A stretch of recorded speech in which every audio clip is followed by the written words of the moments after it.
Payday Someday by R.G. Lee. Arise, go down to meet Ahab, king of Israel, which is in Samaria. Behold, he is in the vineyard of Naboth, whither he is gone down to possess it. And thou shalt speak unto him, saying, Thus saith the Lord, Hast thou killed and also taken possession?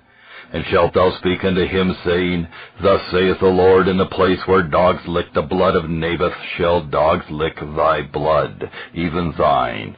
And of Jezebel also spake the Lord, saying, The dog shall eat Jezebel by the wall of Jezreel. 1 Kings 21:18, 19, and 23. I introduce to you Naboth.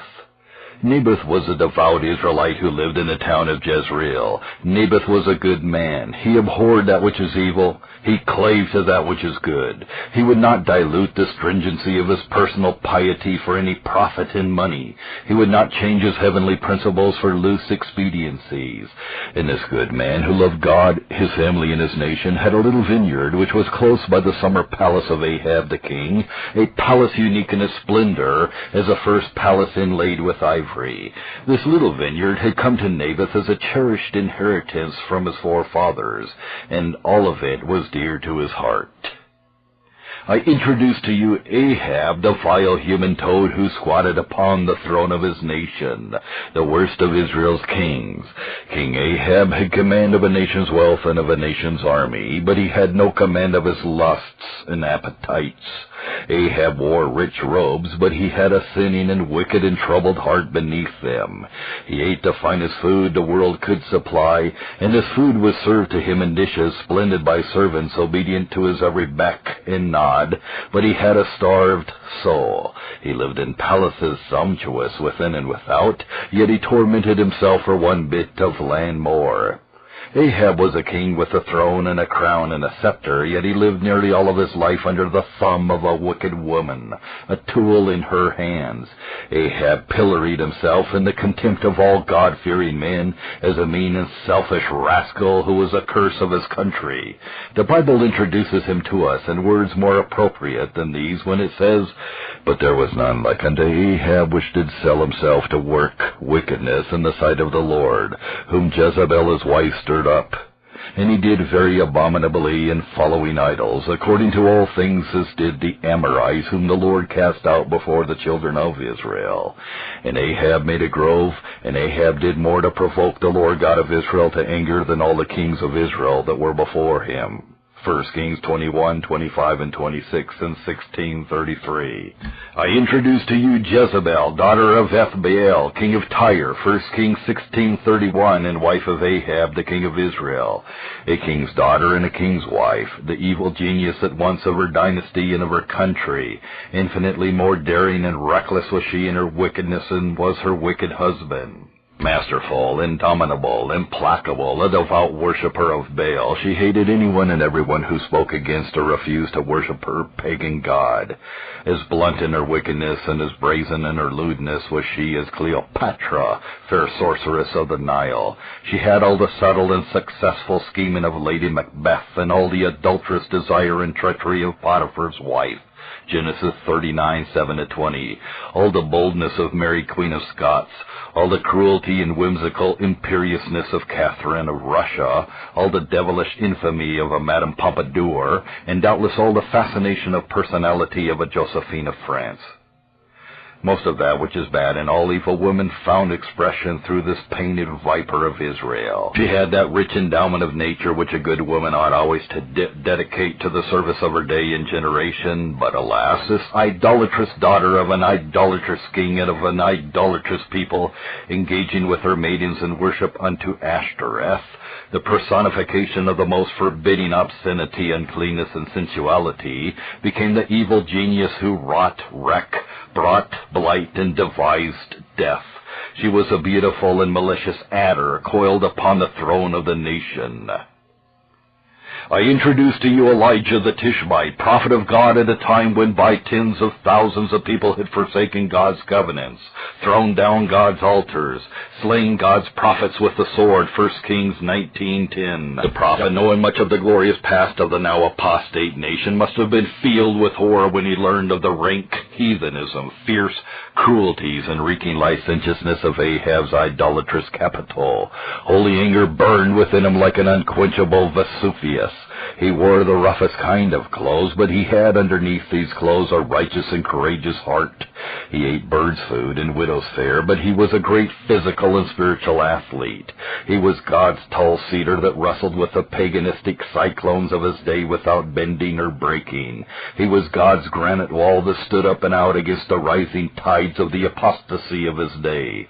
Though much alone, he was sometimes attended by the invisible hosts of God. He grieved only when God's cause seemed tottering. He passed from earth without dying into celestial glory. Everywhere courage is admired and manhood honored and service appreciated. He is honored as one of earth's greatest heroes and one of heaven's greatest saints. He was a seer who saw clearly. He was a great heart who felt deeply. He was a hero who dared valiantly. And now, with the introduction of these four characters, Naboth, the devout Jezreelite, Ahab, the vile human toad who squatted befoulingly on the throne of the nation, Jezebel, the beautiful adder beside the toad, and Elijah, the prophet of the living God, I bring you the tragedy of Payday Someday. And the first scene in the tragedy of Payday Someday is the real estate request. Give me thy vineyard. And it came to pass after these things that Naboth the Jezreelite had a vineyard, which was in Jezreel, hard by the palace of Ahab king of Samaria. And Ahab spake unto Naboth, saying, Give me thy vineyard, that I may have it for a garden of herbs, because it is near unto my house, and I will give thee for it a better vineyard than it, or if it seem good to thee, I will give thee the worth of it in money. 1 Kings 21:1 and 2. Thus far Ahab was quite within his rights. No intention had he of cheating Naboth out of his vineyard or of killing him to get it. Honestly did he offer to give him its worth in money. Honestly did he offer a better vineyard for it. Perfectly fair and square was Ahab in this request, and under circumstances ordinary, one would have expected Naboth to put away any mere sentimental attachment which he had for his ancestral inheritance, in order that he might please the king of his nation, especially when the king's aim was not to defraud or rob him. Ahab had not, however, counted upon the reluctance of all Jews to part with their inheritance of land. By peculiar tenure, every Israelite held his land, and to all land-holding transactions there was another party, even God, who made the heavens and the earth. Throughout Judah and Israel, Jehovah was a real owner of the soil, and every tribe received its territory, and every family its inheritance by lot from him, with the added condition that the land should not be sold forever. The land shall not be sold forever, for the land is mine. For you are strangers and sojourners with me. So shall not the inheritance of the children of Israel remove from tribe to tribe. For every one of the children of Israel shall keep himself to the inheritance of the tribe of his fathers. But every one of the tribes of the children of Israel shall keep himself to his own inheritance.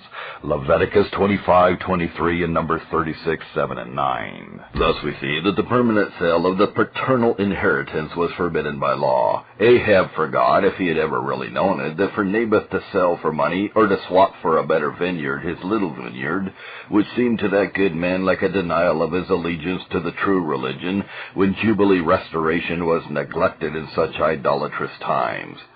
So though he was Ahab's nearest neighbor, Naboth, with religious scruples, blended with the pride of ancestry, stood firmly on his rights, and with an expression of horror on his face, and with tones of terror in his words, refused to sell or swap his vineyard to the king, feeling that he must prefer the duty he owed to God to any danger that might arise from man. He made firm refusal. With much fear of God and little fear of man, he said, The Lord forbid it me, that I should give the inheritance of my fathers unto thee. 1 Kings 21:3. True to the religious teachings of his father, with loyalty to the covenant of God of Israel, he believed that he held the land in fees simple from God. His father and grandfather and doubtless grandfather's father had owned the land before him. All the memories of childhood were tangled in its great vines. His father's hands, folded now in the dust of death, had used the pruning blade among the branches, and because of this every branch and vine was dear. His mother's hands, now doubtless wrapped in a dust-stained shroud, had gathered purple clusters from those bunch-laden boughs, and for this reason he loved every spot in his vineyard and every branch on his vines. The ties of sentiment, of religion, and of family pride bound and endeared him to the place, so his refusal to sell was quick, firm, final, and courteous. Then, too, doubtless, working or resting or strolling as he often did in his vineyard hard by the king's castle, Naboth had had glimpses of strange and alien sights in the palace. He had seen with his own eyes what orgies idolatry led to when the queen was at home in her palace in Jezreel, and Naboth, deeply pious, felt smirched and hurt at the request. He felt that his little plot of ground, so rich in prayer and fellowship, so sanctified with sweet and holy memories, would be tainted and befouled and cursed forever if it came into the hands of Jezebel. So with the courage of a bird that dares a wild sea, he took his stand against the king's proposal. As that brings us to the second scene in this tragedy, it is the Poutine Potentate. He came into his house heavy and displeased. Naboth's quick, firm, courteous, final refusal took all the spokes from the wheels of Ahab's desires and plans. Naboth's refusal was a barrier that turned aside the stream of Ahab's desire and changed it into a fouled and foaming whirlpool of sullen sulks. And Ahab came into his house heavy and displeased because of the word which Naboth the Jezreelite had spoken to him. For he had said, I will not give thee the inheritance of my fathers. And he laid him down upon his bed and turned away his face and would eat no bread. 1 Kings 21, verse 4. What a ridiculous picture, a king acting like a spoiled and sullen child, impotent in disappointment and ugly in petty rage, a king whose victories over the Syrians have rung through many lands, a conqueror, a slave to himself, whining like a sick hound, a king rejecting all converse with others, pouting like a spoiled and petulant child who has been denied one trinket in the midst of 1,000 playthings, a king in a chamber sealed with cedar and painted with vermilion, Jeremiah 22:14, prostituting genius to theatrical trumpery. Ahab went into his ivory house while the sun was shining and the matters of the daytime were all astir, and went to bed and turned his face to the wall, his lips swollen with his mulish moping, his eyes burning with cheap anger fire, his wicked heart stubborn in perverse rebellion against the commandment of God. Servants brought him his meal, plenteously prepared on platters beautiful, but he would eat no bread. Doubtless musicians came to play skillfully on stringed instruments, but he drove them all away with imperious gestures and impatient growlings. He turned from his victuals as one turns from garbage and refuse. The conqueror of the Syrians is a low slave to dirt-cheap trivialities. His spirit, now devilishly sullen, is in bondage. What an ancient picture we have of great powers dedicated to mean, ugly, petty things. Think of it. In the middle of the day, the commander-in-chief of an army seized by Sergeant Sensitive, General Ahab made prisoner by Private Pouts, the leader of an army laid low by Corporal Mopishness, a monarch moaning and blubbering and glowingly refusing to eat because a man, a good man, because of the commandments of God and because of religious principles, would not sell or swap a little vineyard which was his by inheritance from his forefathers. Ahab had lost nothing, had gained nothing. No one had injured him. No one had made an attempt on his life. Yet he, a king with a great army and a fat treasury, was acting like a blubbering baby. Cannon ability was expressing itself in pop-gun achievement, a massive giant sprawling on the bed like a dwarf punily peevish, a whale wallowing and spouting angrily about because he is denied minnow food, a bear growling sulkily because he cannot lick a spoon in which is a bit of honey, an eagle shrieking and beating his wings in the dust of his own displeasure like a quarreling sparrow fussily fighting with other sparrows for the crumbs and the dust of a village street, a lion sulkily roaring because he was not granted the cheese in a mouse trap, a battleship cruising for a beetle. People there are, not a few, who have pipe organ abilities and make no more music for the causes of Christ than a wheezy saxophone in an idiot's hands. What an ancient picture of great powers and talents prostituted to base and purposeless sins, and withheld from the service of God. What an ancient spectacle, and how modern and up-to-date, in this respect, was Ahab, king of Israel. What a likeness to him in conduct today are many talented men and women. I know men and women, you know men and women, with diamond and ruby abilities who are worth no more to God through the churches than a punctured Japanese nickel in a Chinese bazaar. So many there are who, like Ahab, withhold their talents from God, using them in the service of the devil. People there are, not a few, who have pipe organ abilities and make no more music for the causes of Christ than a wheezy saxophone in an idiot's hands. People there are, many of them, who have incandescent light powers, who make no more light for God than a smoky barn lantern with smoke, blackened globe on a stormy night. People there are, I know them and you know them, with locomotive powers doing push-cart work for God. People there are, and how sad, 'tis true, who have steam shovel abilities, who are doing teaspoon work for God. Yes, now look at this overfed bull bellowing for a little spot of grass outside his own vast pasture lands. And if you are withholding talents and powers from the service of God, receive the rebuke of the tragic and ludicrous picture. And now consider the third scene in this tragedy of Payday someday. It is the wicked wife, and Jezebel his wife. When Ahab would eat no bread, the servants went and told Jezebel. What she said to them we do not know. Something of what she said to Ahab we do know. Puzzled and provoked at the news that her husband would not eat, that he had gone to bed when it was not bedtime, Jezebel went to investigate. She found him in bed with his face turned to the wall, his lips swollen with mulish moping, his eyes burning with cheap anger fire, his heart stubborn in wicked rebellion. He was groaningly mournful and peevishly petulant, having up to the moment when she stood by his bedside refused to eat or cheer up in the least. Looking at him then, she doubtless, as is the custom with women until this day, put her hand on his forehead to see if he had a fever. He had fever without doubt. He was set on fire of hell, even as is the wicked tongue, James 3:6. Then, in a voice of sweet solicitation, she sought the reason of his anger. She asked, to put it in the semi-slang language of our day, "What's the matter with you, big boy?" But in the words of the Bible, "Why is thy spirit so sad that thou eatest no bread?" 1 Kings 21:5. Then with his mouth full of grouches, with his heart stubborn in rebellion against the commandment of God, he told her, as every word full of mopish petulance, "Because I spake unto Naboth the Jezreelite, and said unto him, Give me thy vineyard for money, or else, if it please thee, I will give thee another vineyard for it. And he answered, I will not give thee my vineyard. 1 Kings 21:6. Every word he said stung like a whip upon a naked back this wickedly unscrupulous woman, who had never had any regard for the welfare of anyone who did not worship her god Baal, who never had any conscientious regard for the rights of others, or for others who did not yield to her whimsical imperiousness. Hear her derisive laugh as it rings out in the palace like the shrill cackle of a wildfowl that is returned to its nest, and has found a serpent therein.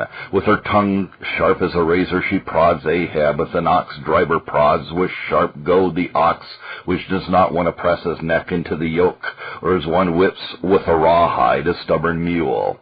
With profuse and harsh laughter, this old gay and gaudy guinea of Satan derided this king of hers for a cowardly buffoon and sordid jester. What hornet-like sting in her sarcasm, what wolf-mouth fierceness in her every reproach, what tiger-fang cruelty in her expressed displeasure, what fury in the shrieking of her rebuke, what bitterness in the teasing taunt she hurled at him for his scrupulous timidity. Her bosom with anger was heaving, her eyes were flashing with rage under the surge of hot anger that swept over her. Are you not the king of this country? She chides bitingly, her tongue sharp like a butcher's blade. Can you not command and have it done? She scolds as a common village hag who has more noise and wisdom in her words. Can he not seize and keep? She cries with reproach. I thought you told me you were king in these parts, and here you are crying like a baby, and will not eat anything, because you do not have courage to take a bit of land. You, you, the king of Israel, allow yourself to be disobeyed and defied by a common clodhopper from the country. You are more courteous and considerate of him than you are of your queen. Shame on you. But you leave it to me. I will get the vineyard for you, and all that I require is that you ask no questions. Leave it to me, Ahab. Jezebel his wife said unto him, Dost thou now govern the kingdom of Israel? Arise and eat bread, and let thine heart be merry. I will give thee the vineyard of Naboth the Jezreelite. 1 Kings 21:7. Ahab knew Jezebel well enough to know that she would do her best, or her worst, to keep her wicked promise. So as a turtle that has been sluggish in the cold winter's mud begins to move when the spring sunshine warms the mud, Ahab crawled out of the slime of his salts, somewhat as a snake arouses and uncoils from winter sleep. Then Jezebel doubtless tickled him under the chin with her bejeweled fingers, or kissed him peckingly on the cheek with her lips screwed in a tight knot, and said, There now, smile and eat something. I will get thee the vineyard of Naboth the Jezreelite. Now let us ask, who can so inspire a man to noble purposes as a noble woman, and who can so thoroughly degrade a man as a wife of unworthy tendencies? Back of the statement, And Ahab the son of Omri did evil in the sight of the Lord above all that were before him, 1 Kings 16:30, and back of what Elijah spoke, Thou hast sold thyself to work evil in the sight of the Lord, 1 Kings 21:20, is a statement explaining both the other statements, whom Jezebel his wife stirred up. She was a polluted reservoir from which the streams of his own iniquity found mighty increase. She was a poisonous pocket from which his cruel fangs fed. She was a sulphurous pit wherein the fires of his own iniquity found fuel for intenser burning.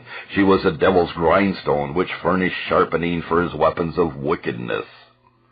The spiritual life of a nation, city, town, school, church, or home never rises any higher than the spiritual life of women. Search the pages of the Bible all you will, study history all you please, and you will find one truth that stands out above some other truths. What is that truth? The truth that the spiritual life of a nation, city, town, school, church, or home never rises any higher than the spiritual life of women. When women sag morally and spiritually, men sag morally and spiritually. When women slump morally and spiritually, men slip morally and spiritually. When women take the downward road, men travel with them. When women are lame morally and spiritually, men leap morally and spiritually. The degeneracy of womanhood helps the decay of manhood. Yes, we ask again, who can so degrade a man as a woman of wicked tendencies and purposes?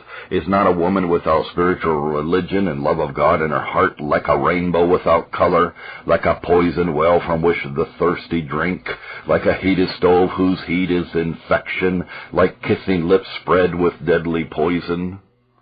What a tragedy when any woman thinks more of paint than purity, of vulgarity than virtue, of pearls than principles, of adornment with righteous adoration, of hose and hats than holiness, of dress than duty, of mirrors than manners. What a tragedy when any woman sacrifices decency on the altar of degradation, visualizing the slimy, the tawdry, the tinseled. We ask, just here, some questions. Who dominated the papacy in its most shameful days? Lucretia Borgia, a woman. Who really ordered the massacre of St. Bartholomew's Day? Catherine de Medici, a woman. Who breathed fury through Robespierre in those dark and bloody days in France when the guillotine was chopping off the heads of the royalty? A woman determined, devilish, dominant. Who caused Samson to have his eyes punched out and to be a prisoner of the Philistines after he had been a judge in Israel for 20 years? Delilah, a woman. Who caused David to stake his crown for a caress? Bathsheba, a woman. Who danced Herod into hell? Herodias, a woman. Who is like a heavy chain around the neck of Governor Felix for life or death, for time and eternity? Drusilla, a woman who by lying and diabolical stratagem sent the spotless Joseph to jail because he refused her dirty improper proposal, Potiphar's wife, who suggested to Haman that he build a high gallows on which to hang Mordecai, the Jew, Zeresh, a woman, his wife, who told Job in the midst of his calamities, financial and physical, to curse God and die, a woman, his wife, who ruined the career of Charles Stuart Parnell and delayed home rule for Ireland in the good days of good Queen Victoria, Kitty O'Shea, a woman, who caused Anthony to throw away the world at the Battle of Actium and follow the enchantress of the Nile back to Egypt. The enchantress herself, Cleopatra, a woman, the lovely serpent coiled on the throne of the Ptolemies. Though also it was a woman, a passionate and ambitious idolatress, even Jezebel, who mastered Ahab. Take the stirring crimes of any age, and at the bottom, more or less consciously concerned, the world almost invariably finds a woman. Only God Almighty knows the full story of the foul plots hatched by women. But we know enough to say that some of the foulest plots that have been hatched out of Satan's incubator were hatched out of eggs placed therein by women's hands. But let me say, incidentally, if women had mastered men for evil, they have also mastered them for good, and we gladly make declaration that some of the fairest and most fragrant flowers that grow in the garden of God, and some of the sweetest and most luscious fruit that ripens in God's spiritual orchards, are there because of women's faith, women's love, women's prayer, women's virtue, women's tears, women's devotion to Christ. But as for Ahab, it was Jezebel who stirred him up to more and mightier wickedness than his own wicked mind could conceive, or his own wicked hand could execute. Let us come to the next terrible scene in this tragedy of sin. The next scene is a message meaning murder. She wrote letters. Jezebel wrote letters to the elders of Jezreel, and in these letters she made definite and subtle declaration that some terrible sin had been committed in their city, for which it was needful that a fast should be proclaimed in order to avert the wrath of heaven. So she wrote letters in Ahab's name, and sealed them with his seal, and sent the letters unto the elders and to the nobles that were in his city, dwelling with Naboth. And she wrote in the letter, saying, Proclaim a fast, and set Naboth on high among the people, and set 2 men, sons of Belial, before him, to bear witness against him, saying, Thou didst blaspheme God and the king, and then carry him out and stone him that he may die. 1 Kings 21, 8-10. This letter, with cynical disregard of decency, was a hideous mockery in the name of religion.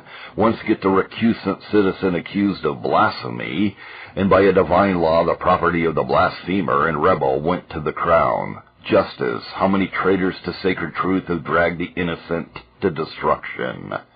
Surely black ink never wrote a fouler plot or death scheme on white paper since writing was known among men. Every drop had in it the adder's poison. Every syllable of every word, of every line, of every sentence was full of hate toward him who had done only good continually. Every letter of every syllable was but the thread which, united with other threads, made the hangman's noose for him who had not changed his righteous principles for the whim of a king.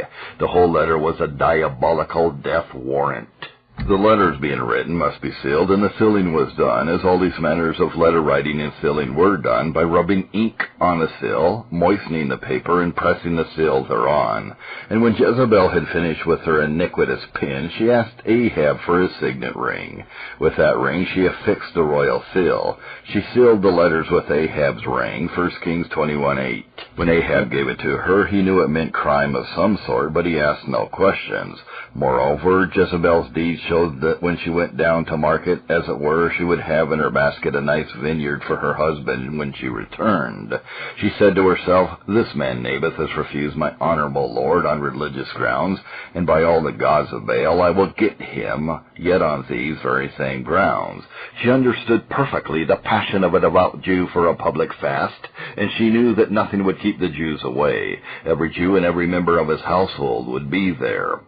Proclaim a fast.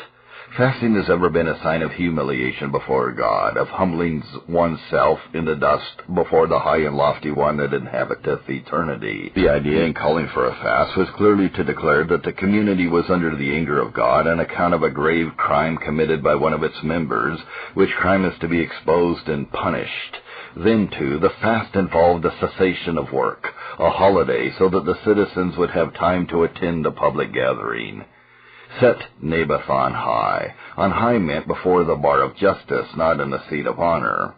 On high meant in the seat of the accused, and not in the seat to be desired. On high meant that the Naboth was put where every eye would watch him closely and keenly observe his bearing under the accusation.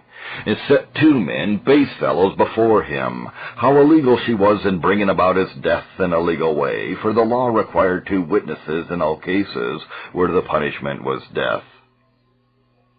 At the mouth of 2 witnesses or 3 witnesses shall he be put to death. Deuteronomy 17:6. The witnesses required by Jezebel were men of no character, men who would take bribes and swear to lie for any gain. And let them bear witness against him. In other words, put him out of the way by judicial murder, not by private assassination, and then carry him out and stone him that he may die. A criminal was not to be executed within a city, as that would defile it. Thus Christ was crucified outside the walls of Jerusalem. We see that Jezebel took it for granted that Naboth would be condemned. And so one day, while Naboth worked in his vineyard, the letters came down to Jezreel, and one evening while Naboth talked at the cottage door with his sons or neighbors, a message meaning murder was known to the elders of the city. And that night, while he slept with the wife of his bosom, the hounds of death let loose from the kennels of hell by the jewel-adorned fingers of a king's daughter and a king's wife were close on his heels. The message meaning murder was known to many, but not to him, until they came and told him that a fast had been proclaimed because God had been offended at some crime, and that his wrath must be appeased and the threatening anger turned away, and he himself, all unconscious of any offense toward God or the king, was to be set in the place of the accused, even on high among the people, to be tried as a conspicuous criminal. The fatal fast. They proclaimed a fast. And what concern they must have created in the household of Naboth when they knew that Naboth was to be set on high, even in the seat of the accused, even before the bar of justice, because of a ferocious message calling religion into a test a lie. And what excitement there was in the city when, with fawning readiness to carry out her vile commands, the elders and nobles fastened the minds of the people upon the fast, proclaimed as if some great calamity were overhanging the city for their sins like a black cloud pretending a storm, and proclaimed as if something must be done at once to avert the doom. Curious throngs hurried to the fast to see him who had been accused of the crime, which made necessary the appeasing of the threatening wrath of an angered God. Yes, the rulers of Jezreel, either in dread of offending one whose revenge they knew was terrible, or eager to do a service to one to whom in temporal matters they were so largely indebted, or moved with envy against their own iniquity, carried out her instructions to the letter. They were ready and efficient tools in her hands. No doubt she had tested their character as her butcher boys in the slaughter of the prophets of the Lord. And they did. And there came in 2 men, children of Belial, and sat down before him. 1 Kings 21:13. Satan's hawks ready to bring death to God's harmless sparrow. Satan's eagles ready to bury their cruel talons in God's innocent dove. Satan's bloody wolves ready to kill God's lamb. Satan's boars ready with keen tusks to rip God's stag to shreds. Reckless and depraved professional perjurers they were. And the men of Belial witnessed against him, even against Naboth, in the presence of the people, saying, Naboth did blaspheme God and the king. 1 Kings 21:13.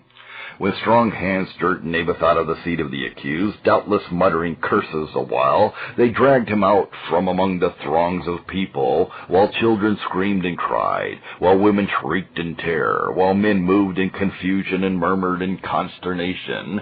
They dragged him roughly to a place outside the walls of the city, and with stones they beat his body to the ground. Naboth fell to the ground as a lily by hailstones beaten to earth, as a stately cedar uprooted by furious storm. His head by stones is crushed, his eggs crushed by the heel of a giant. His legs are splintered, his arms are broken, his ribs are crushed. Bones stick out from the mass of human flesh as fingers of ivory from pots of red paint. Brains emptied from his skull are scattered about. Blood splatters like crimson rain.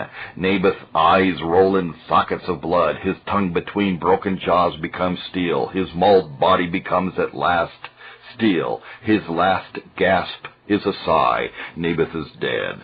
Dead for cursing God and the king, as many were led to believe. And we learn from 2 Kings 9:26 that by the savage law of those days his innocent sons were involved in his overthrow. They too, that they might not claim the inheritance, were slain, and Naboth's property, left without heirs, reverted to the crown. Thus it came to pass that in an orderly fashion, in the name of religion and in the name of a king, Naboth really fell, not by the king's hand, but by the condemnation of his fellow citizens. Yes, the old-fashioned conservatism of Naboth was, in the judgment of many, sorely out of place in that progressive state of society.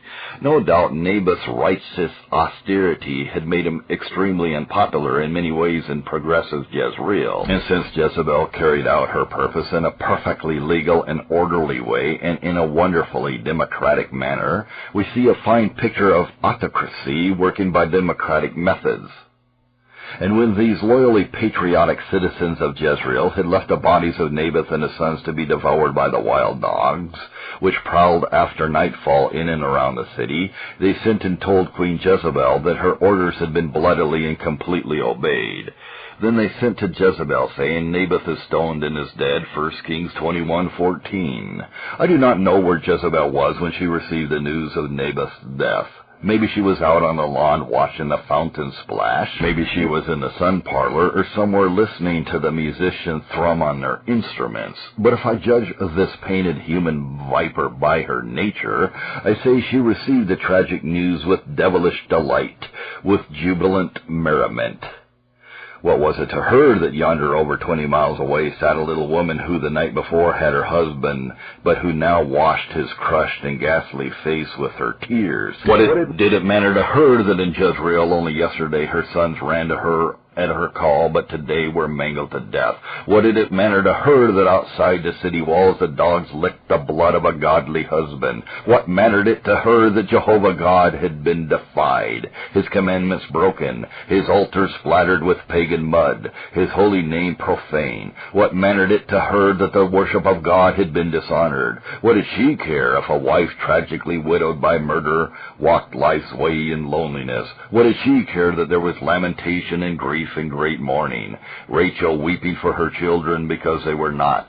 What did she care if justice had been outraged, just so she had gotten a little plot of land close by their palace, within which was evil girt with diadem? Nothing. Did pain grip her heart because innocent blood had been shed? Just as well ask if the ravenous lion mourns over the lamb it devours. Trippingly as a gay dancer she hurried to where Ahab sat. With profuse caresses and words glib with joy she told him the good news. She had about her the triumphant manner of one who has accomplished successfully what others had not dared attempt. Her tryout in getting the vineyard was a decided triumph. She had pulled the stunt. She had been brave and wise, and because of this her husband now could arise and lie down in the vineyard and call it his own. In her words and manner there was jubilant elation bordering on the satanic. Arise, she said, get thee down and take possession of the vineyard of Naboth. I told thee I would get his vineyard for thee, and I got for nothing what thou wast going to give a better vineyard for. And it came to pass, when Jezebel heard that Naboth was stoned and was dead, that Jezebel said to Ahab, Arise, take possession of the vineyard of Naboth the Jezreelite, which he refused to give thee for money. For Naboth is not alive, but dead. 1 Kings 21:15. It was a plot hatched in her own mind, and it was her hand, her lily-white hand, her queen's hand, that wrote the letters that made this tragic statement true. The next scene in this tragedy of Payday Someday is a visit to the vineyard. Ahab rose up to go down to the vineyard. How Jezebel must have paraded with pride before Ahab when she went with tidings that the vineyard which he wanted to buy was now his for nothing. How keen must have been the sarcasm of her attitude when she made it known by word and manner that she had succeeded where he failed, and at less cost. How gloatingly victorious were the remarks which she made, which kept him warmly reminded that she had kept her sacred promise. What a lovely fabric, stained and dyed red with Naboth's blood, she spread before him for his comfort from the loom of her evil machinations. And it came to pass when Ahab heard that Naboth was dead, that Ahab rose up to go down to the vineyard of Naboth the Jezreelite to take possession of it. 1 Kings 21:16. Ahab rose up to go down from Samaria to Jezreel. He gave orders to his royal wardrobe keeper to get out his king's clothes, because he had a little business trip to make to look over some property that had come to him by the shrewdness of his wife in the real estate market. Yes, Naboth, the good man who feared the Lord, is dead, and Ahab expresses no condemnation of this awful conspiracy, culminating in such a tragic horror. Though afraid or restrained by his conscience from committing murder himself, he had no scruple in availing himself of the results of such crime when perpetrated by another. He flattered himself that, by the splendid genius of his queen and bloody manners, he, though having no part in the crime which did Naboth to death, might, as well as another, receive the benefit of his dying. And you will notice just here that not one noble or elder had divulged the terrible secret which had given the semblance of legality to atrocious villainy. And Ahab, rejoicing in the bloody garment woven on the loom of his wife's evil machinations, gave orders to those in charge of livery stables to get ready his royal chariot for an unexpected trip. Jehu and Bidkar, the royal charioteers, make ready the great horses such as kings had in those days. Jehu was a speed-breaking driver of his day, known as the one who drove furiously. The gilded chariot is drawn forth. The fiery horses are harnessed into the king's chariot hitched. The outriders, in gorgeous garments dressed, saddle their horses and make ready to accompany the king in something of military state. Then, amid the chatter of prancing hoofs and the loud breathing of the chariot horses, eager eyes, alert, strong-muscled, bellows-lunged, stout-hearted, and agile of feet, Jehu drives the horses and the chariot up to the palace steps. Out from the palace doors, with Jezebel walking, almost strutting, proudly and gaily at his side, comes Ahab. Down the steps he goes, while Jezebel perhaps waves a bejeweled hand to him, or speaks a sweet goodbye. Bidkar opens the chariot door. Ahab steps in. Then, with a crack of his whip, or a sharp command by word of mouth, Jehu sends the great horses on their way, away from the palace steps, away from the palace grounds, away through the gates, away accompanied by the outriders, away down the road to Jezreel. Where is God? Where is God? Is he blind that he cannot see? Is he deaf that he cannot hear? Is he dumb that he cannot speak? Is he paralyzed that he cannot move? Where is God? Well, wait a minute and we shall see. Over there in the palace, Jezebel said to Ahab, her husband, "Arise, get thee down, and take possession of the vineyard of Naboth." And over in the wilderness way, out where the tall cedars waved against the moon like green plumes against a silver shield, out where the only music of the night was a weird call of whippoorwill and the cough of coyote and the howl of wolf, out there God had an eagle-eyed, hairy, stout-hearted prophet, a great physical and spiritual athlete, Elijah. And the word of the Lord came to Elijah, and God said to Elijah, "Arise, go down." Over here in the palace, Jezebel said to Ahab, "Arise, get thee down." And out there near Carmel, God said to Elijah, "Arise. I am so glad that I live in a universe where, when the devil has his Ahab to whom he can say, 'Arise,' God has his Elijah to whom he can say, 'Arise.'" And the word of the Lord came to Elijah the Tishbite, saying, "Arise, go down to meet Ahab king of Israel, which is in Samaria. Behold, he is in the vineyard of Naboth, whither he is gone down to possess it. And thou shalt speak unto him, saying, Thus saith the Lord, Hast thou killed and also taken possession? And thou shalt speak unto him, saying, Thus saith the Lord, in the place where dogs licked the blood of Naboth, shall dogs lick thy blood, even thine." 1 Kings 21:17-19. As Ahab goes down to Jezreel, the voice of Jehu, as he restrains the fiery horses, or the lash of his whip as he urges him on, attracts the attention of the grazing cattle in adjacent pasture land. The sound of clanking hoofs of cantering horses resounds in every glen by the roadway. The gilded chariot catches the light of the sun and reflects it brightly, but he who rides therein is unmindful of the bloodstains on the ground where Naboth died. Dust clouds arise from the chariot's wheels, and wild winds blow them across the fields where the plowman or the reaper wonders who goes so swiftly along the highway. The neighing steeds announce to all that Ahab's royal horses tire not in carrying him down from Samaria to Jezreel. And soon many know that the chariot carried the king who was going down to possess what was reverted to the crown, even the vineyard of Naboth, which Naboth refused to sell to him. Would the game be worth the candle? Would Ahab learn that sin buys pleasure at the price of peace? We shall see, and that right soon. And that brings us to the other scene in his tragedy of Payday. Someday it is the alarming appearance. The word of the Lord came to Elijah. The journey of 20-odd miles from Samaria to Jezreel is over. Jehu brings the horses to a stop outside the gate to the vineyard. The horses stretch their necks, trying to get stacked on the reins. They have stood well the furious pace at which they have been driven. Around the rim of their harness is the foam of their sweat. On their flanks are perhaps the marks of Jehu's whip. They breathe as though their great lungs were a tireless bellows. The outriders line up in something of military formation. The hands of ready servants open the gate to the vineyard. Bidkar opens the chariot door, and Ahab steps out into Naboth's vineyard. There, no doubt, he sees in the soft soil Naboth's footprints. Close by, doubtless, the smaller footprints of his wife he sees. Naboth is dead, and the coveted vineyard is now Ahab's through the gentle scheming of the queen of the house. Perhaps Ahab, as he walks into the vineyard, sees Naboth's pruning hook among the vines, or he notices the fine trellis work which Naboth's hands had fastened together for the growing vines. Perhaps in a corner of the vineyard is a seat where Naboth and his sons rested after the day's toil, or a well where sparkling waters refreshed the thirsty, or furnished water for the vines in time of drought.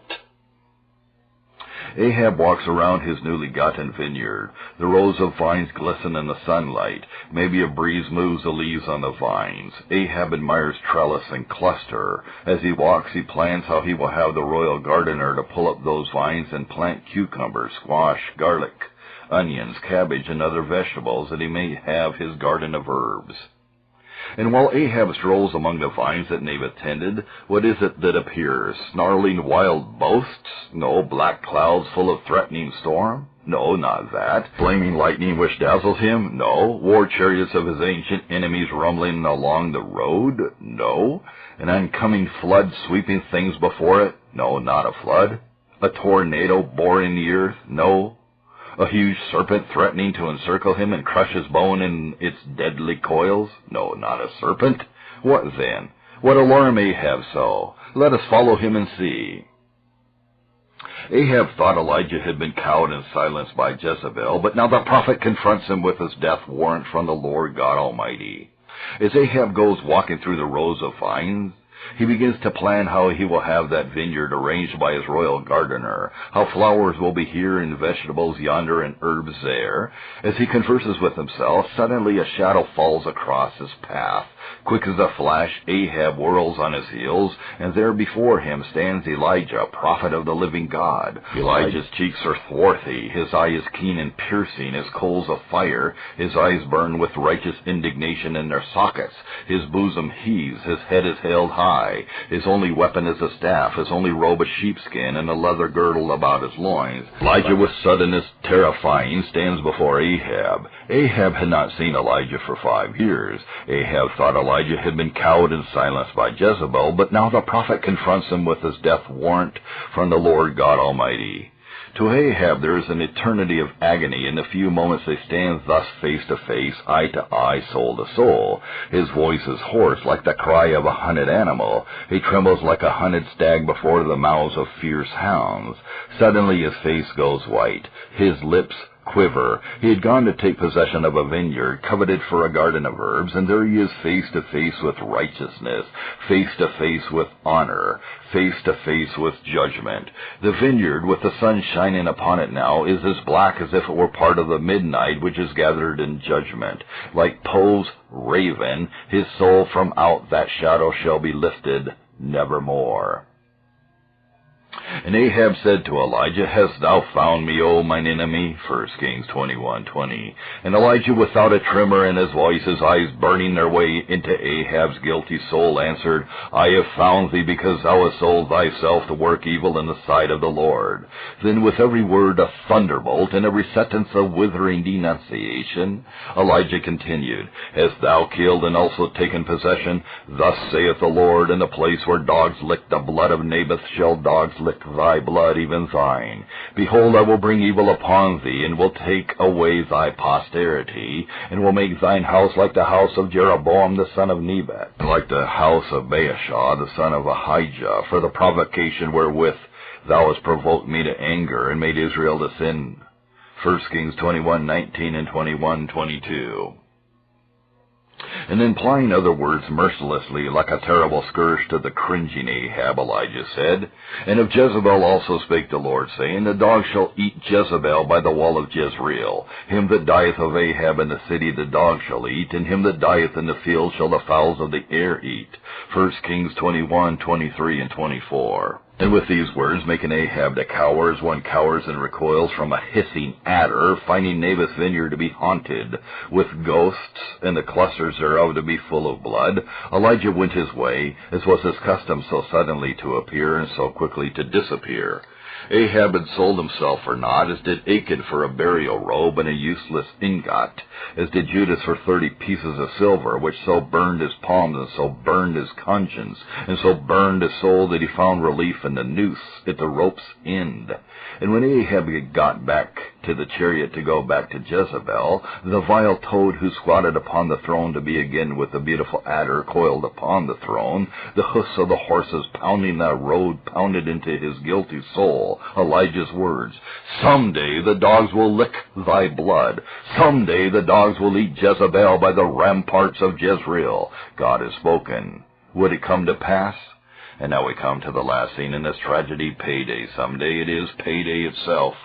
Did God mean what he said, or was he playing a prank on royalty? Did Payday come? Payday, someday, is written in the constitution of God's universe. The retributive providence of God is a reality as certainly as the laws of gravitation are a reality. And to Ahab and Jezebel, Payday came as certainly as night follows day, because sin carries in itself the seed of its own fatal penalty. Dr. Meyer says, according to God's constitution of the world, the wrongdoer will be abundantly punished. The fathers sow the wind, and the children reap the whirlwind. One generation labors to scatter tares, and the next generation reaps tares and retribution immeasurable. To the individual who goes not the direction God points, a terrible payday comes. To the nation which forgets God, payday will come in the awful realization of the truth that the nations which forget God shall be turned into hell. When nations trample on the principles of the Almighty, the result is that the world is beaten with many stripes.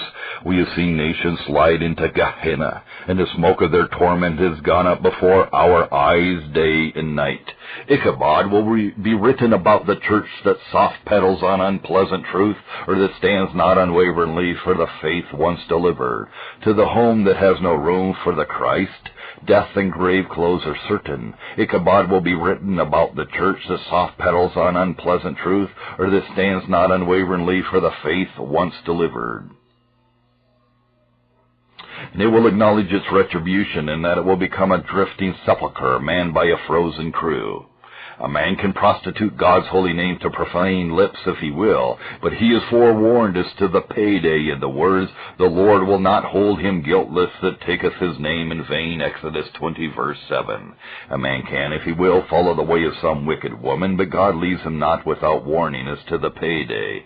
In the words, he goeth after her straightway, as an ox goeth to the slaughter, or as a fool to the correction of the stocks, till a dart strike through his liver, as a bird hasteth to the snare, and knoweth not that it is for his life. For she has cast down many wounded, yea, many strong men have been slain by her. Her house is a way to hell, going down to the chambers of death. Proverbs 7:22, 23, 26, and 27. People can drink booze if they will, and offer the damnable bottle to others if they will, but the certainty of payday someday is read in the words, "No drunkard shall inherit the kingdom of God," 1 Corinthians 6:10, and in the words, "At the last it biteth like a serpent and stingeth like an adder," Proverbs 23:32. The certainty of payday someday for all who regard not God or man is set forth in the words of an unknown poet. You will pay, the knowledge of your acts will weigh heavier on your mind each day. The more you climb, the more you gain, the more you'll feel the nagging strain. Success will cower at the threat of retribution, fear will fret your peace and bleed you for the debt. Conscience collects from every crook more than the worth of what he took. You only thought you got away, but in the night you'll pay and pay. Churchill expressed the certainty of God's retributive justice when speaking of Mussolini. He said, "Mussolini is swept into the maelstrom of his own making. The flames of war he kindled burn himself. He and his people are taking the stinging lash of the whip they apply to Ethiopia and Albania. They pay for fascist sins with defeat, despair, and death. Mussolini's promise of life like a lion turns into the existence of a beaten cur." Years before the statesman Winston Churchill spoke these words, Ralph Waldo Emerson in his Compensation wrote, "Crime and punishment grow out of one stem. Punishment is a fruit that unexpected ripens within the flower of the pleasure that concealed it. Cause and effect, means and ends. Seed and fruit cannot be severed, for the effect already blooms in the cause. The end pre-exists in the means, the fruit in the seed." Paul Lawrence Dunbar showed wisdom as great as the wisdom of Churchill, and a knowledge of nature's laws as great as Emerson's knowledge when he wrote the autobiography of many individual sinners in these poetic and potent words. "This is the price I pay just for one riotous day. Years of regret and of grief, and sorrow without relief. Suffer it I will, my friend, suffer it until the end, until the grave shall give relief. Small was the thing I bought, small was the thing at best, small was the debt I thought, but oh God, the interest." All these statements are but verification of Bible truth. Whoso diggeth a pit shall fall therein, and he that rolleth a stone, it will return upon him. Proverbs 26:27. Therefore shall they eat of the fruit of their own way, and be filled with their own devices. For the turning away of the simple shall slay them, and the prosperity of fools shall destroy them. Proverbs 1:31 and 32. Even as I have seen, they that plow iniquity and sow wickedness reap the same. Job 4:8. For they have sown the wind, and they shall reap the whirlwind. Hosea 8:7. The gods are just, and of our vices make instruments to scourge us. When I was a pastor of the First Baptist Church of New Orleans, all that I preached and taught was sent out over the radio. In my fan mail, I received letters from a young man who called himself chief of the Kangaroo Court. Many nasty, critical things he said. Sometimes he wrote a nice line, and a nice line was, and all the vulgar things he wrote, like a gardenia in a garbage can. One day I received a telephone call from a nurse in the Charity Hospital of New Orleans. It was about this fellow who had so often dipped his pen in slop, who seldom thrust his pen into nectar. She said, "Pastor, there is a young man down here whose name we do not know, who will not tell us his name. All he will tell us is that he is chief of the Kangaroo Court. He is going to die. He says that you are the only preacher in New Orleans that he has ever heard, and he has never seen you. He wants to see you. Will you come down?" "Yes," I replied, and I quit what I was doing and hurried down to the hospital. The young nurse met me at the entrance to the charity ward and took me in. A glance around showed me cots on the north side, cots on the south side, beds on the east side, and beds on the west side, and clusters of cots in the center of the huge ward. In a place by itself, somewhat removed from all other cots and beds, was a bed on which lay a young man about 19 or 20 years of age. Big of frame, though the ravages of disease had brought a slenderness, the nurse, with little ado, introduced me to the young man, saying, "This, sir, is the chief of the Kangaroo Court." I found myself looking into two of the wildest, weirdest eyes I have ever seen. As kindly as I could, I spoke, saying, "Hello, how do you do?" He answered in a voice that was as discourteous and furious snarl, more like the voice of a mad wolf than the voice of a rational man. "Is there something I can do for you?" I asked as kindly as I could speak. "No, nothing, not a thing, nothing at all. Unless you throw my body to the buzzards when I am dead, if the buzzards will have it," he said with half a shout and with a sort of fierce resentment that made me wonder why he had ever sent for me. Then his voice lost some of the snarl, and he spoke again. "I sent for you, sir, because I want you to tell these young fellows here something for me. I sent for you because I know you go up and down the lane and talk to many young people, and I want you to tell them, and tell them every chance you get, that the devil pays only in counterfeit money. Oh, I wish I could tell all men and women and all boys and girls everywhere to believe the truth, that Satan always pays in counterfeit money, that all his pearls are paste pearls, that the nectar he offers is poison through and through. Oh, I wish I could tell all men and women and all boys and girls everywhere to believe the truth, that Satan always pays in counterfeit money, that all his pearls are paste pearls, that the nectar he offers is poison through and through. Oh, that men would learn the truth and be warned by the truth, that if they eat the devil's corn, he will choke them with the cob." I stayed with this young man nearly 2 hours. Occasionally he spoke. There was a desperate earnestness in the young man's voice as he looked at me with wild eyes where terror was enthroned. After a while I saw those eyes become as though they were glass as he gazed at the ceiling above. I saw his huge lean chest heave like a bellows. I felt his hand clutch at mine as a drowning man would grab for a rope. I held his hand. I heard the raucous gurgle in his throat. Then he became quiet, like a forest when the cyclone is long gone. When he died, the little nurse called me to her excitedly. "Come here," she called. "What do you want, child?" I asked. "I want to wash your hands." She meant she wanted to wash my hands with a disinfectant. Then she added, with something of a fright in her words, "It's dangerous to touch him." The devil had paid the young man off in counterfeit money. But what about King Ahab? Did Payday come for him? Yes, consider how. 3 years went by. Ahab was still king. And I dare say that during those 3 years, Jezebel had reminded him that they were eating herbs out of Naboth's vineyard. I can hear her say something like this as they sat at the king's table. "Ahab, help yourself to these herbs. I thought Elijah said the dogs were going to lick your blood. I guess his dogs lost their noses and lost the trail." But I think that during those 3 years, Ahab never heard a dog bark that he did not jump. One day Jehoshaphat, king of Judah, visited Ahab. The Bible tells us what took place, what was said, what was done. "And the king of Israel said unto his servants, Know ye that Ramoth in Gilead is ours, and we be still? And take it not out of the land of the king of Syria. And he said unto Jehoshaphat, Wilt thou go with me to battle to Ramoth-Gilead? And Jehoshaphat said to the king of Israel, I am as thou art, my people as thy people, my horses as thy horses. 1 Kings 22:3-4. So the king of Israel and Jehoshaphat the king of Judah went up to Ramoth-Gilead, 1 Kings 22:29. Ahab, after Jehoshaphat had promised to go with him, and his heart was afraid, and had sad forebodings, dreadful premonitions, horrible fears, remembering the withering words of Elijah 3 years before, he disguised himself, put armor on his body, and covered this armor with ordinary citizen's clothes. And the king of Israel said unto Jehoshaphat, I will disguise myself, and enter into the battle, but put thou on thy robes. And the king of Israel disguised himself, and went into the battle. 1 Kings 22:30. The Syrian general had given orders to slay only the king of Israel, Ahab. But the king of Syria commanded his 32 captains that had rule over his chariot, saying, Fight neither with small nor great, save only with the king of Israel. 1 Kings 22:31. Jehoshaphat was not injured, although he wore his royal clothes. And it came to pass, when the captains of the chariots saw Jehoshaphat, that they said, Surely it is the king of Israel. And they turned aside to fight against him, and Jehoshaphat cried out. And it came to pass, when the captains of the chariots perceived that it was not the king of Israel, that they turned back from pursuing him.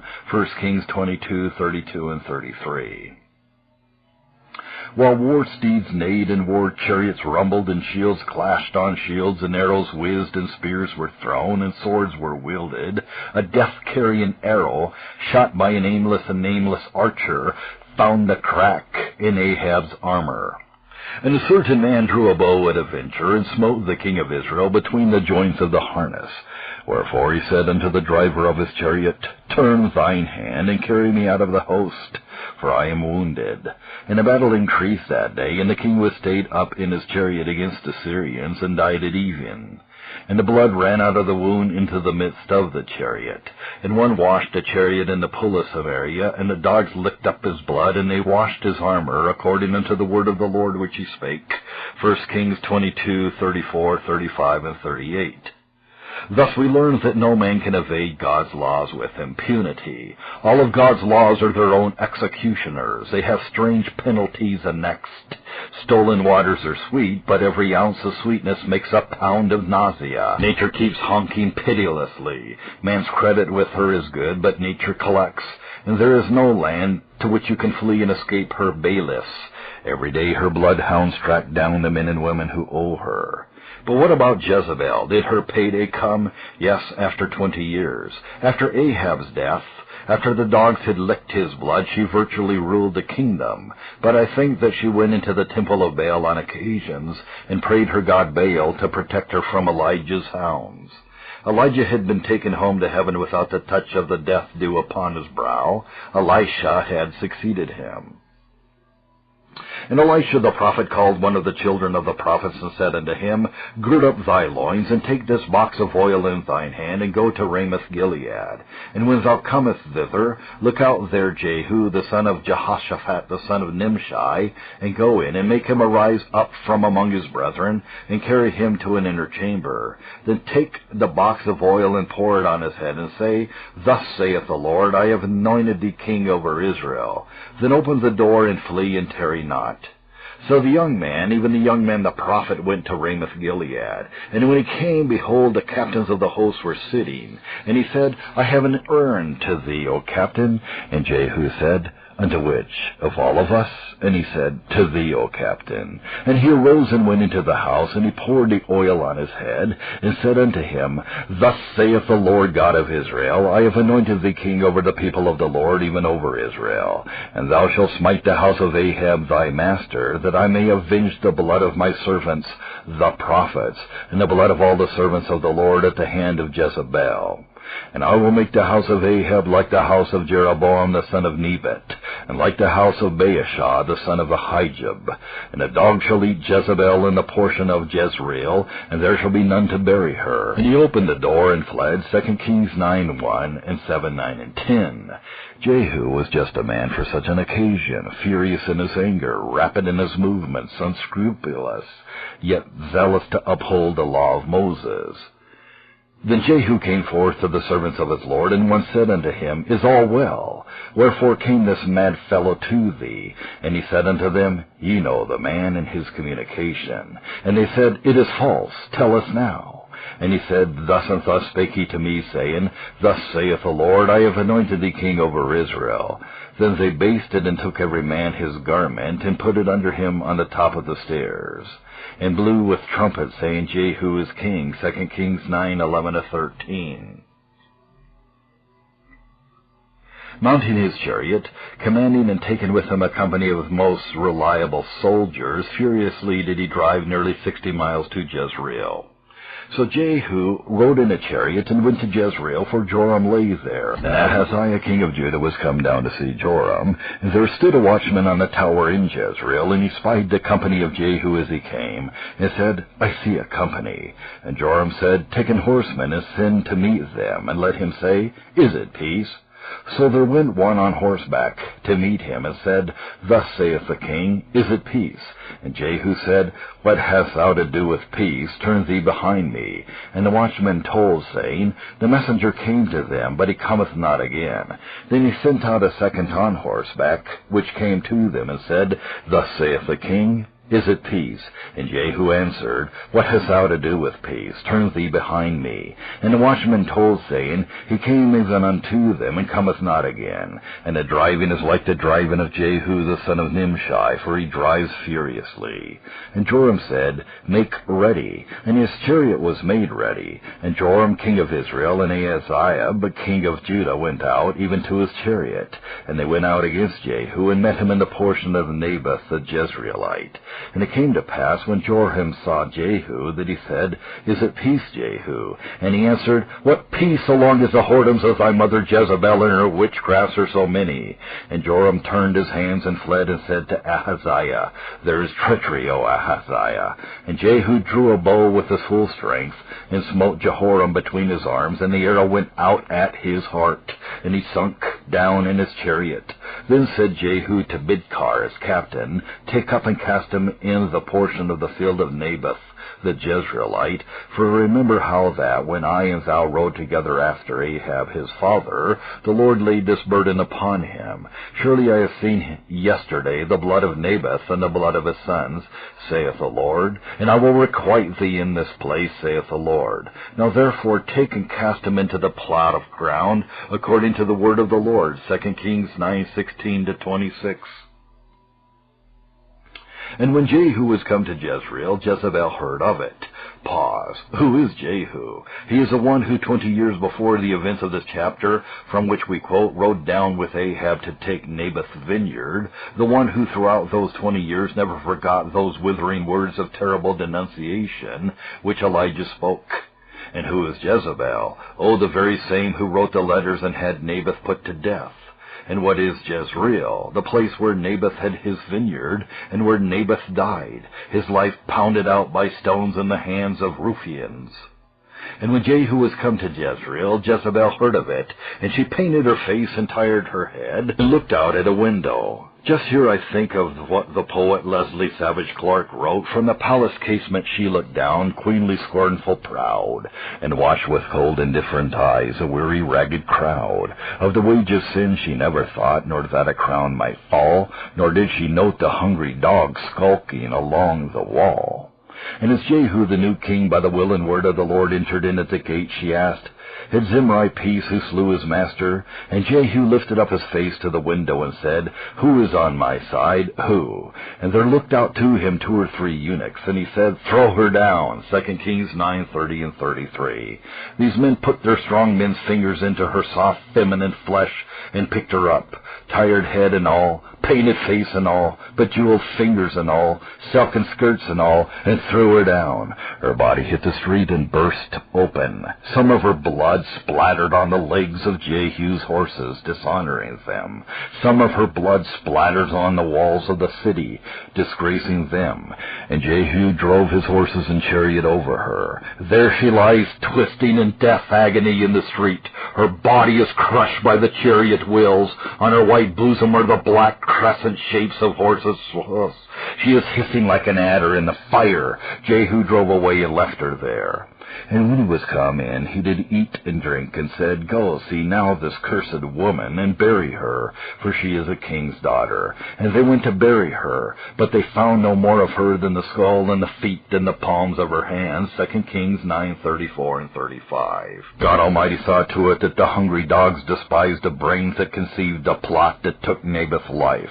God Almighty saw to it that the mangy, lean dogs of the back alleys despised the hands that wrote the plot that took Naboth's life. God Almighty saw to it that the lousy dogs which ate carrion despised the feet that walked in Baal's courts and then in Naboth's vineyard.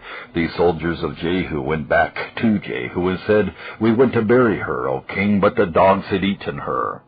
And Jehu replied, This is the word of the Lord which he spoke by his servant Elijah the Tishbite, saying, In the portion of Jezreel shall dogs eat the flesh of Jezebel, and the carcass of Jezebel shall be as dung upon the face of the field in the portion of Jezreel, so that they shall not say, This is Jezebel. 2 Kings 9:36 and 37. Thus perished a female demon, the most infamous queen who ever wore a royal diadem. Payday, someday. God said it, and it was done. Yes, and from this we learn the power and certainty of God in carrying out his own retributive providence, that men might know that his justice slumbereth not. Even though the mill of God grinds slowly, it grinds to powder. Yes, the judgments of God often have leaden heels and travel slowly, but they always have iron hands and crush completely.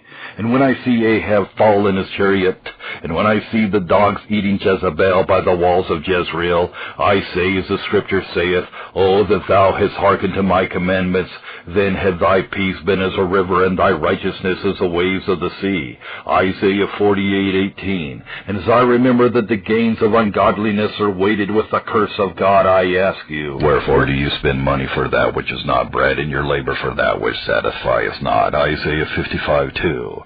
And the only way I know for any man or woman on earth to escape the sinner's payday on earth and the sinner's hell beyond, making sure of the Christian's payday on earth and the Christian's heaven beyond the Christian's payday, is through Jesus Christ, who took the sinner's place upon the cross, becoming for all sinners all that God must judge, that sinners through faith in Christ Jesus might become all that God cannot judge. Payday, someday. Narrated February 7th, 2004 by Tom Sullivan.